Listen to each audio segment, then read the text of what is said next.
स्वागत है आपका हॉर्नबिल टीवी भारत पे। आइए देखते हैं आज की बड़ी खबर। शारदा नहर में एक नाव पलट गई जिससे 15 लोग नदी में गिर गए। 3 शव बरामद किए गए और जबकि 12 लोग अभी भी लापता हैं। यह घटना उस समय हुई जब समूह एक अंतिम संस्कार में भाग लेने के लिए जा रहा था।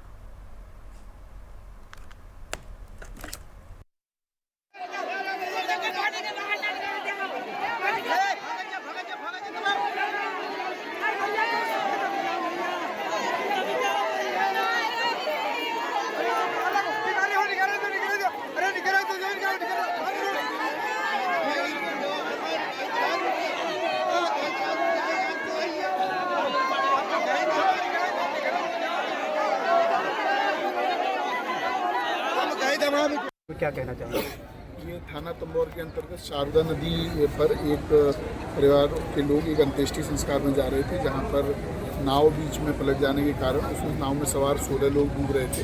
उनमें स्थानीय गोताखोरों के द्वारा, पुलिस की टीम के द्वारा और अन्य सभी स्थानीय लोगों के सहयोग से 13 लोगों को सकुशल निकाल लिया गया है।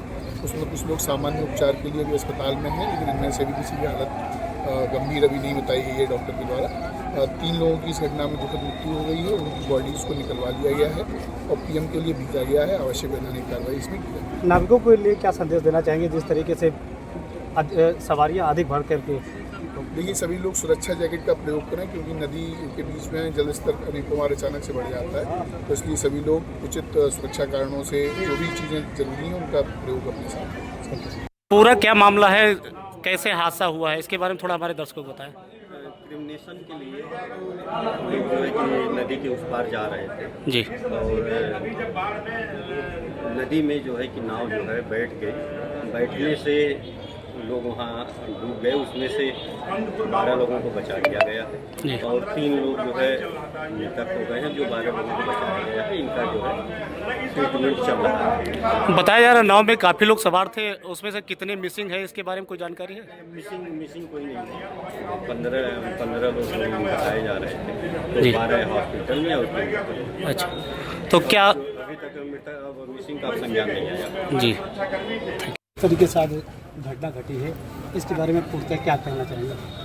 देखिए, 9 से लोग जा रहे थे, उसमें एक दुर्घटना घटी है और उसके लिए हमारी जो प्रशासन और पुलिस की टीमें लगातार वहाँ तुरंत पहुँच गई थी। उनमें से 3 लोगों की मृत्यु हुई है, 3 की बॉडीज़ भी पोस्टमार्टम के लिए भेज दी गई और 12 लोग को सकुशल निकाल लिया गया। उनका इलाज चल रहा है और किसी को कोई गंभीर नहीं है। अभी हमने यहाँ पे माननीय विधायक जी भी मौजूद हैं, हम लोगों ने जानकारी प्राप्त की है, कोई गंभीर नहीं है। इनको डिस्चार्ज करके उनके घरों में जाएंगे और जो भी इसमें शासन की तरफ से सहायता दैवीय आपदा की वो भी हम उनको उपलब्ध कराएंगे। जिस तरीके से पूर्व की घटनाएं हुई और जागरूक लोगों को किया गया, फिर भी ऐसी घटना हो रही, क्या सही करने की जरूरत है? देखिए, जो भी लोग नाव से ट्रैवल कर रहे हैं उसमें क्योंकि कभी कभी ओवरलोडिंग के कारण ऐसी घटनाएं हो जाती हैं, उसके लिए प्रशासन भी, पुलिस भी और उत्तर प्रदेश शासन भी लगातार जागरूक कर रहा है। इसको हम लोग और अच्छे प्रयास करने का प्रयास करेंगे ताकि मतलब नाव में जो लोग चाहें तो सेफ्टी चलें और इस टाइप से घटनाएं ना हो। सर, नदी में जो नाव चल शाहजहांपुर में होली जुलूस के दौरान एक विघटन उत्पन्न हुआ जब युवाओं के एक समूह ने पुलिस पर पत्थर फेंके।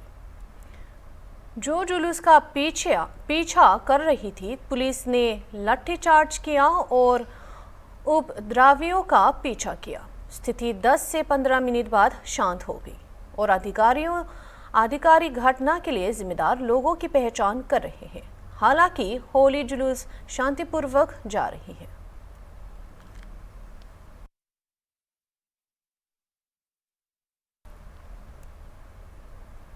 बिहार के मुंगेर जिले के नदलपुर गांव में रहने वाले एक परिवार के कथित हमले के बाद एएसआई संतोष कुमार सिंह ने शुक्रवार को पटना अस्पताल में उनकी मौत हो गई। एसपी मासूद ने बताया कि देर शाम मुंगेर पुलिस को सूचना मिली थी कि नंदलपुर गांव में एक परिवार शराब के नशे में हंगामा कर रहे हैं। अपनी टीम के साथ मौके पर पहुंचने पर एएसआई सिंह पर परिवार के सदस्यों ने हमला किया, जिन्होंने उनके सिर पर वार किया, जिससे वो गंभीर रूप से घायल हो गए। अंतर्गत देर शाम में संध्या को सूचना मिली है 112 पे कि नंदलालपुर गांव में एक रणवीर कुमार का परिवार शराब पीकर के हल्ला हंगामा कर रहा है। तो सूचना के सत्यापन के लिए एएसआई संतोष कुमार सिंह डायल 112 में जो कार्यरत है वो अपनी टीम के साथ मौके पे पहुंचे। मौके पे पहुंचने के बाद जो रणवीर कुमार हैं और उनके पूरे परिवार के द्वारा एकजुट होकर के इन पे हमला कर दिया गया। इनके सर पे वार किया गया है और इनको गंभीर चोट आई है, जिसके बाद इनको इलाज के लिए सदर अस्पताल लेके गए और यहाँ से इनको रेफर कर दिया गया है पटना के लिए, जहाँ इनका इलाज चल रहा है। इसमें इनका पूरा परिवार एकजुट होकर जो हमला किया है वो घर छोड़ के फरार है। पूरी टीम हम लोगों की लगी हुई है। इसमें जो भी अभियुक्त है उनको जल्द से जल्द गिरफ्तार किया जाएगा। काफ़ी दुखद घटना है। मुंगेर जिला के मुफस्सिल थाना के जो नंदलालपुर ग्राम है, दो पक्षों में मारपीट की सूचना पर एएसआई संतोष कुमार सिंह के आरक्षी के साथ वहां जाते हैं। एक पक्ष के द्वारा उसी विवाद क्रम में इन पर सर पर रड से हमला कर दिया जाता है। गंभीर रूप से जख्मी होते हैं। इलाज के लिए पटना पारस हॉस्पिटल आते हैं। इलाज के दौरान लगभग 3 बजे रात्रि में इनकी मृत्यु हो जाती है। ये घटना काफ़ी दुखदायक है। घटना में शामिल 2 व्यक्तियों की गिरफ्तारी हुई है और साथ ही इसमें और कौन घटना में शामिल है पुलिस को चिन्हित करना है और ऐसे व्यक्तियों को स्पीडी ट्रायल के सजा देने की जरूरत है। ये संतोष कुमार सिंह अभी एएसआई जुआ भी थे और रोहतास के रहने वाले थे। इसी तरह अब 2 दिन पहले अररिया जिला में भी एक घटना घटी थी। वहां पुलिसकर्मी अपराधी गिरफ्तार करने गई थी। गिरफ्तारी के उपरांत ग्रामीणों द्वारा हमला किया गया है और धक्का मुक्की क्रम में एक एएसआई की गिर गई और हार्ट अटैक से मृत्यु हो गई। यह चिंता का विषय है। आखिर ऐसी घटनाएं जो घटित हो रही है, कानून के पुलिसकर्मी जो हाथ अपने जो है उनका विरोध कर रहे हैं और अपने जनता कानून हाथ में ले रही है, इस पर चिंतन का विषय है। हम पुलिसकर्मी जो है इस पर समाज के हिस्से हैं। किसी के परिवार, किसी के भाई, किसी के बेटा, किसी के संबंधी, ये सोचना चाहिए पुलिस पब्लिक से बेहतर संबंध हो। पुलिस को सपोर्ट करना चाहिए, न कि पुलिस पर हमला करना चाहिए। और ऐसी घटनाएं अगर घटित हो रही है तो निश्चित तौर पर पुलिस मुख्यालय, सरकार, जिला के एसपी, पुलिसकर्मियों को सोचना चाहिए और कैसे ऐसे घटनाएं नहीं घटित हो। लगातार इस तरह की घटना और उतना पहले से कोई पता नहीं था। हम तो थे भी नहीं यहाँ पर घर में। मेरे बच्चे थे, परिवार थे और हम तो बेनीपुर में बैठे हुए थे अपने दोस्तों के साथ, अभी खेल रहे थे। तो मेरा बेटा गया, सर फटा हुआ था, बोला पापा हमको मार दिया, मम्मी को भी मारे हैं, हमें चाचा को भी मारे हैं। तो हम बोले कि तो चलो पहले प्रशासन को जाते हैं थाना। तो थाना पर हम गए तो थाना पर हमको बोले कि जाओ ठीक है, प्रशासन पहुँचेंगे वहाँ पर, आपका मामला वहाँ पर देख लेगा। वो पी के गाली ही दे रहा था। प्रशासन बोला तुम लोग जाओ, हम उसको समझा देते हैं। हम लोग अपना घर आए, वो गए तो उतने में देखते कि हड़बड़ा करके यहाँ घर के वो चले। तो आप पर देखे हम तो बाद में आए। हम तो बाद में तो पूरी तरह से वो बाद में जब आए ना प्रशासन, हम देखे कि घायल उठा करके फिर उसको गाड़ी में रखा हॉस्पिटल में। क्या नाम हुआ आपका? मेरा नाम प्रदीप कुमार है। घर? गुजरात के वडोदरा में शुक्रवार तड़के एक तेज रफ्तार कार और 2 पहिए वाहनों की टक्कर में एक महिला की मौत हो गई और 4 अन्य घायल हो गए। मुक्तान क्रॉस रोड के पास देर रात करीब 12:30 बजे हुई इस घटना के बाद चालक रक्षित चौरासिया जो 20 साल के हैं उनको गिरफ्तार कर लिया गया। चौरासिया ने दावा किया कि एक गरी और अचानक एयरबैग की तैनाती ने उनकी दृष्टि को बेटित काट दिया, जिससे दुर्घटना की सीसीटीवी फुटेज में कार को 2 स्कूटरों को टक्कर मारते हुए देखा जा सकता है, जो रुकने से पहले सवारों को घसीटते हुए ले जा रही थी। सर मैं वहाँ से ऋषिगढ़ से निजामपुरा वापस आ रहा था, बस। क्या हुआ? किधर है? गधेड़ा सर्कल। सोसाइटी का नाम? सोसाइटी का नाम नहीं पता सर। हम लोग स्कूटी से आगे आ रहे थे, एक क्योंकि कारेली बाग चौराहे पे चौकड़ी पे आप देखेंगे कि गड्ढा हुआ है, और हम लोग जब राइट लेने का स्पेस था उस टाइम एक स्कूटी थी और एक कार था। उसके बाद जैसे ही हम लोग अंदर घुसे तो कार छू गई और एयरबैग खुल गया। जैसे ही एयरबैग खुला कुछ आगे का दिखा नहीं और गाड़ी अपने आप ही डीरेल हो गई। कितनी स्पीड में थी गाड़ी? 50 की स्पीड में तो आराम से थे। 7 बंदे नहीं दिखाई दिए? 7 बंदे थे ही नहीं उस टाइम, एक स्कूटी थी और एक कार थी, बंदे तो वहाँ पे थे ही नहीं। वही तो बात है, मुझे कुछ आइडिया नहीं। उसके बाद हम लोग सीधे इधर आके कुछ पता ही नहीं चला क्या हुआ। सूरज के घर अपने पार्टी किया था? नहीं कुछ नहीं किया था, सीधे वहाँ से निकला, उसको छोड़ा था, होलिका दहन के लिए हम लोग गए थे। तो आपने दारू किया था? नहीं कुछ नहीं पिया था मैंने। गांजा कहाँ लिया था? सर मैंने कहीं कुछ नहीं किया था। और आपको से कितने जन पता है आपको? 8 लोग। सर मुझे अभी जस्ट पता चला है और मुझे कोई आइडिया कल तक भी नहीं था क्योंकि मुझे से बताया गया था, मुझे पता नहीं था। लेकिन मुझे आज सर ने बताया कि एक लोग की डेथ हो गई है और कुछ लोग इंजर्ड हैं। और ऐसा दुख वुख मनाने का ऐसा कुछ नहीं सर। मैं सबसे पहले उनकी फैमिली से मिलना चाहूँगा क्योंकि मेरी गलती है। अगर वो चाहेंगे कि जो वो चाहेंगे वही होना चाहिए। अपने पिताजी क्या करते हैं? सर मेरे पिताजी बिजनेसमैन है। कहाँ पे? वो बनारस में ही है। क्या बिजनेस है? हम लोग का नल का बिजनेस है। नल का बिजनेस। नल। और मदर क्या करती है? राज्य में एक शानदार होली उत्सव के बाद उत्तर प्रदेश के मुख्यमंत्री योगी आदित्यनाथ ने अपने गृह जिले गोरखपुर में एक जन सुनवाई आयोजित किए। बैठक के दौरान सैकड़ों शिकायतकर्ताओं ने मुख्यमंत्री से संपर्क किया और कई ने उन्हें अपनी समस्याएं बताई। मुख्यमंत्री योगी ने सभी की समस्याओं को एक एक करके सुना और मौके पर उपस्थित अधिकारियों को उन्हें हल करने के लिए निर्देशित किया। मुख्यमंत्री योगी आदित्यनाथ ने कुछ मुद्दों का मौके पर ही समाधान किया और अन्य को जल्द हल करने का आश्वासन दिया।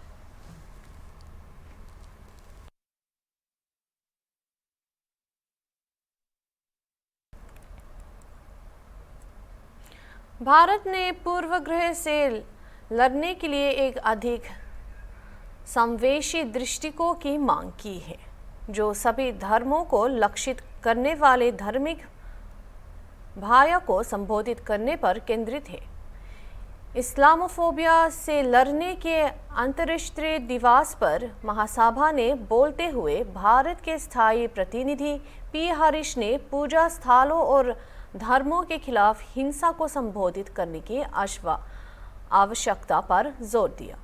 उन्होंने कहा कि भारत 4 प्रमुख धर्मों का जन्मस्थल लंबे समय से धार्मिक भेदभाव और हिंसा से मुक्त एक विश्व को बढ़ावा देता रहा है। At the outset, I convey greetings on the holy month of Ramadan and also wish everyone a happy Holi, the festival of colors. India is a land of diversity and pluralism. We are home to followers of virtually every major religion in the world, and India has been the birthplace of 4 world religions, namely Hinduism, Buddhism, Jainism, and Sikhism. With over 200 million of its citizens practicing Islam, India is home to one of the largest Muslim populations in the world. Thus, fostering a world free from religious discrimination, hatred, and violence has been a way of life for India since time immemorial. It is this very spirit that made India adopt the Declaration on the Elimination of All Forms of Intolerance and of Discrimination based on Religion or Belief in November 1981. The elaboration of Article 2 on intolerance and Article 6 on what constitutes the right to freedom of conscience, religion, or belief, in our view, is one of the most expansive and constructive attempt to address the rising tide of religiophobia and religious divides in the world. Mr. President, we stand united with the UN membership in condemning incidents of religious intolerance against Muslims. However, it's also imperative to recognize that religious discrimination is a broader challenge that affects followers of all faiths. We strongly believe that the path to meaningful progress lies in acknowledging that religiophobia in its various forms threatens the fabric of our diverse global society. Mr. President, in an increasingly fractured world, the United Nations is envisaged as an entity that rises above differences. The UN derives its credibility from its perseverance to promote peace and security, growth and development. The work done by the United Nations and its entities in supporting maintenance of international peace and security, promoting social development, advancing women's empowerment, and fostering capacity building is immense. In keeping with this core agenda, any deliberation on issues of faith must seek to unite, not divide. Mr. President, we have recently witnessed a disturbing rise in violence targeting places of worship and religious communities. This can only be countered by sustained commitment and concrete action from all member states to the principle of equal respect for all faiths. All countries must commit to equal treatment of all their citizens and not practice policies that promote religious discrimination. We must also ensure that the education system does not perpetuate stereotypes or encourage bigotry. As we observe this day, let us remember that the fight against Islamophobia is inseparable from the broader struggle against religious discrimination in all its forms, as was correctly envisaged in the 1981 Declaration. Let us work towards a future where every individual, regardless of their faith, can live with dignity, security, and respect. Mr. President, as is their habit, the former Foreign Secretary of Pakistan today has made an unjustified reference to the Indian Union territory of Jammu and Kashmir. Frequent references will neither validate their claim nor justify their practice of cross-border terrorism. The fanatical mindset of this nation is well known, as also its record of bigotry. Such efforts will not change the reality that Jammu and Kashmir was, is, and will always be an integral part of India. Thank you, Mr. President. साइंटिया पश्चिम बंगाल के पास 5 ग्राम पंचायत क्षेत्रों में 14 से लेकर 17 मार्च तक internet और voice over internet protocol, जिसको VoIP भी बोलते हैं, सेवाएं निलंबित कर दी गई। बीरभूम जिले में हिंसा की रिपोर्ट के बाद ये उपाय अफवाह फैलाने और अवैध गतिविधियों को रोकने के लिए। वॉइस कॉल और SMS सेवाएं अप्रभावित है।